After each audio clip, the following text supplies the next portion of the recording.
مس ኢትዮጵያን ተቀጽልና ባርያ ኮይና ኢና ክንቀጽል ድሕረ ዝበለ ቃለ መሕተቱ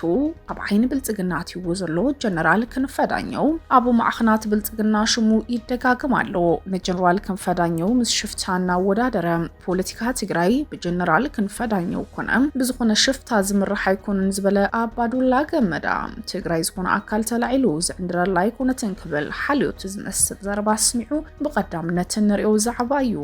4 ኪሎ ቀረባ ክንኣቱ ኢና ብዝብል ፋኖ ምስ ሻዕብያ ምንቅስቃስ ጀሚሩ ጆኖሳይድ ትግራይ ብፋኖ ሻዕብያን ይተፈጺሙ ዝብሉ ሪፖርትታት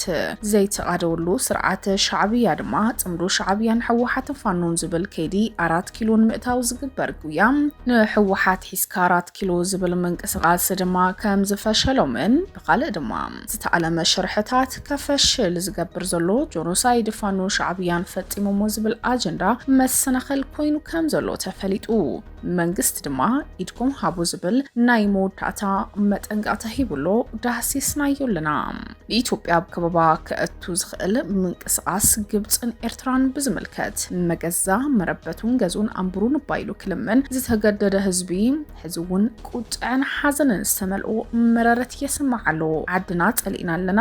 ዘይሞት ካልእታይ ከይመጽና ዝብል ቁጥዕ ተራዩ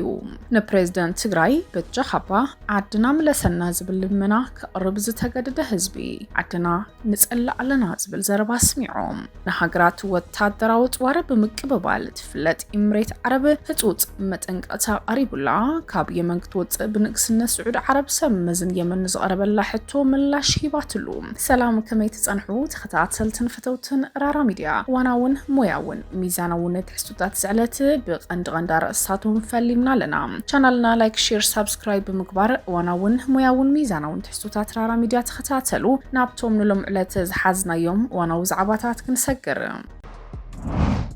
مس ኢትዮጵያ ተቀጽልና ባርያ ኮይና ኢና ክንቀጽል ድሕረ ዝብል ቃለ መሕተቱ ኣብ ዓይኒ ብልጽግናት ይወዘሎ ጀነራል ክንፈዳኘው አቡ ማዕኽናት ብልጽግና ሽሙ ተደጋጊሙ ይስማዓሎ ንጀነራል ክንፈዳኘው ምስ ሽፍታና ወዳደረ ፖለቲካ ትግራይ በጀነራል ክንፈዳኘው ኮነ ብዝኾነ ሽፍታ ዝምራሕ ኣይኮነን ዝበለ አባዱላ ገመዳ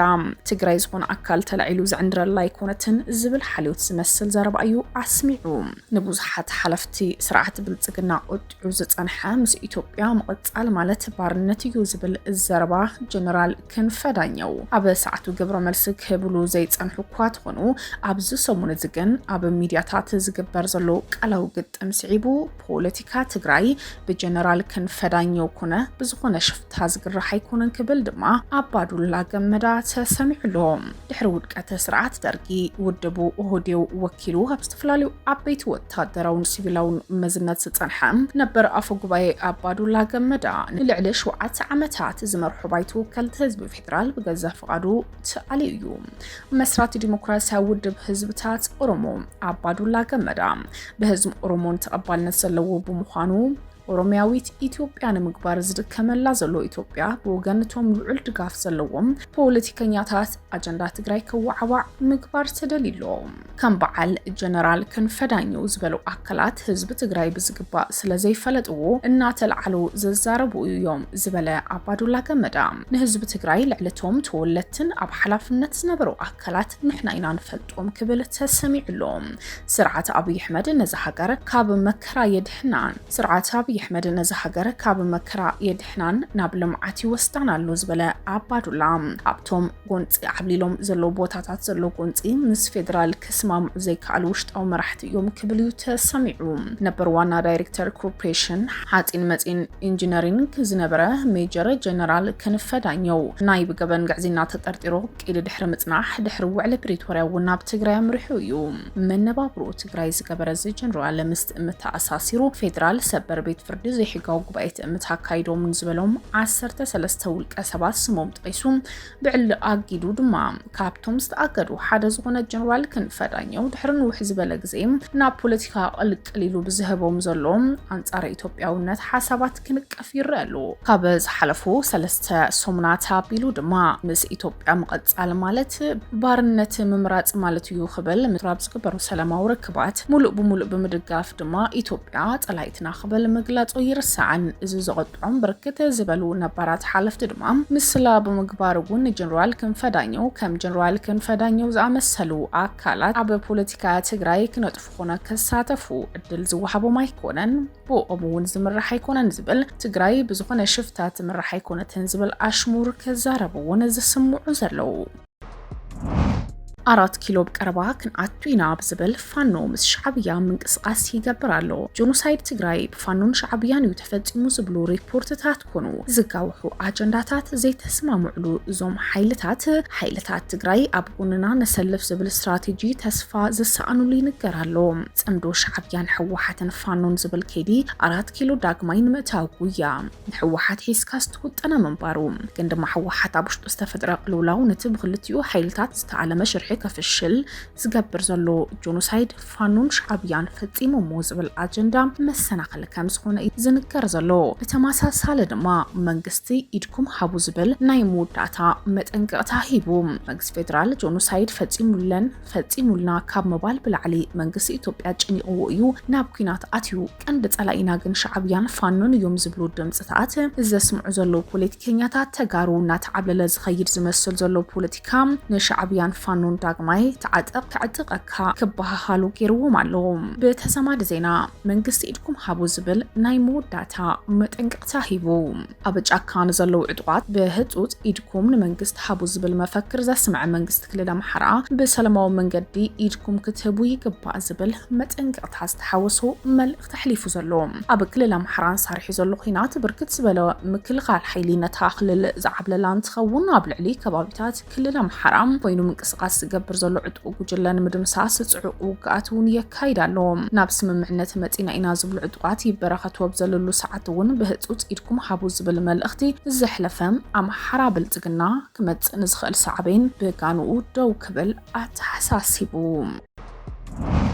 ንኢትዮጵያ በከበባ ከእቱ ዝኽእል ምንቅስቃስ ግብጽን ኤርትራን ስምምዕነት መንግስትን ግብጽን ጉጅለ ህግደፍን ኣካል ናይቲ ግብጽ ብጉዳይ ዲጋ ኣባይ ኣብ ልዕሊ ኢትዮጵያ ዘካይዱ ዘሎ ጸቕጢ ስዒቡ ምስቲ ግብጽ ምስ ክልቴን ሃገራት ኤርትራን ጅቡትን ዝተፈራረሙ ስምምዕነት ወደባት ዓሰብን ዶራሌን ምስፋሕ ወደባት ዓሰብና ኤርትራ ወደብ ዶራል ጅቡቲ ምዃኑ ዝግለጽ ዘሎ ብሚስጥር ክግበር ዝተመርጸ ስምምዕነት ናይ ኢትዮጵያ በከበባ ንምእታው ግብጽ ተኽእሉ ዘላ ፖለቲካ ምዃኑ ይዝነገር ኤርትራ ጉዳይቲ በኢትዮጵያ ይመጠነሉ ዝበለቱ ሀዲድን ምዕጋስ ምስ ግብጽን ሶማሊያን ሱዳንን በርኽ ተንቋሕቋሕ ዝጸንሐት ኤርትራ ናብ ወደበይ ኣይሕልፈክን ትብል ዘላ ኤርትራ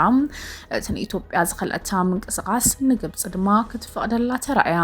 ግብጽ ኣብ ቅሒ ባሕሪ ሓወይ ከይበልዑስ ጎረቤተይ ይብልዓዩ ዝብል ምንቅስቃስ ትገብር ዘላ ኤርትራ ግብጽ ኣብ ቅሒ ባሕሪ ልዕሊ 2000 ኪሎ ሜትር ገምገም ባሕሪ ትትውንን ንቀይሕ ባሕርን ማእኸላይ ባሕርን ዘራኽብ ካናል ስዊዝ ትቆጻጸር ሃገር እውን እያ ኣፍደግ ቀይሕ ባሕር ንምርካብ ትገብሮ ዘላ ጻዕሪ በተደጋጋሚ ግዜ ክትቃወም ድሕሪ ምጽናሕ ናብ ባሕር ሶማል ጅቡትን ኤርትራን ምቕራባ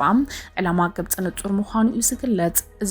እዚ ድማ ምስ ኢሳያስ አፈወርቂ በሚስጥር ዝተተሓዘ ስምምዕነት ስዒቡ ቅድሚ ሓደ ወርሒ ኢሳያስ አፈወርቂ ኣብ ካይሮ ዝገበሮ ዑደት ዝተኸተመ ምዃኑ እዩ ዝግለጽ እውን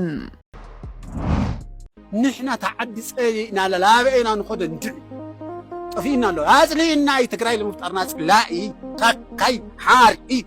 መገዛ መረበቱን ገዝኡን ባይሉ ክልም ምን ዝተገደደ ህዝቢ ሕዝቡን ቁጥዕን ሓዘንን ዝተመልኦ መረረት የስማዓሎ ዓድና ጸሊና ይለና ዘይሞት ካልእታይ ከይመጠና ዝብል ቁጥዕ ተራእዩ ፕሬዝዳንት ትግራይ በጀኻ ዓድና ምለሰና ዝብል ልመና ከቅርብ ዝተገደደ ህዝቢ ትግራይ ዓድና ክንጸልኣይ ትግበሩና ይብለለው መራሕትና ረሲዑምና ዝብሉ ድምጽታት ካብ ዝስምዑ ዓመታት መራሕትና ረሲዑምና ዝብሉ ድምጽታት ካብ ዝስምዑ ዓመታት ዝቁጸረን ትኸውን ሰማዕ ዘይብሉ ኣውያት ተመዛበልቲ መራሕትና ኸዱም ከም ሓወልቲ ምስለታት ተራእዮም ካብ መምጻእ ዝመጸለውጥ የለን ብመጽባዕታ ሰረብረበ ህዝብን ተመዛባላይን ጸሊእናኩም ኣለና ተኣልዩልና መባል ይጀሚሩ ተረሲዕና ዘይኮነስ ኣይንፈልጠከን ኢና ተባሂልና ዝብል ዘሎ ተመዛባላይ ኮነ ተጋዳላይ ኣብ ትግራይ ዝግበሩ ዘሎ ተደጋጋሚ ተቆሞታት ዝመጠን ነገር የለን ወላ ነሙት ዝብል ሕራነም ዝተፈጠረ ይመስል ዓድና ጸሊእናዮ ዝብል መንእሰይ ኮነ ልሂቕ ትግራይ ዓደይ ገዲፈ ብሞባይል ዓዱ ረሕሪሑ عدون دامات خوينو كقال سيان تبل عدو رح رحو زخدو سانا دما عدنا تقلينا لنا كبلو نبعاتهم زود بخياتنا بخير رأيوم نستقادل اللازي كونت تقراي بسنك خورات مرح تقات يمون زلو قلولاو هزبين أب منك رقراتيو أوهات كسمع كوات تنحم أبون ودن كل تشنخ حيزو أبزك على سلو زلو مدرخ تقراي بزي من أسي مهورون كتعرف تخيل زبل سقاتنا نبرأيوم منقس تغيرون في التحير خبران زبلو دمتات مرحتنا عدنان كنت ألقو جيرمنا اللو زبل بزسبر زربان ناس معو يوم أبز حلفة كلتا سمنات تمزابلن مملاس بزبل قزيوم محدار تمزابلتي ناب مربتو من مملاس نسر حلنا عنتبل قزيوم محدار تقرايون تمزابل ترخيبو بجاها عدنا ملسنا بجاها زبل محز أنتا يسميعو زلوم مقزا مربتون قزون أمبرون بايلو كل من استقدد هزبي حزون كود عن حزنا زتامل مرارات كاسمعون تقديدو زلوم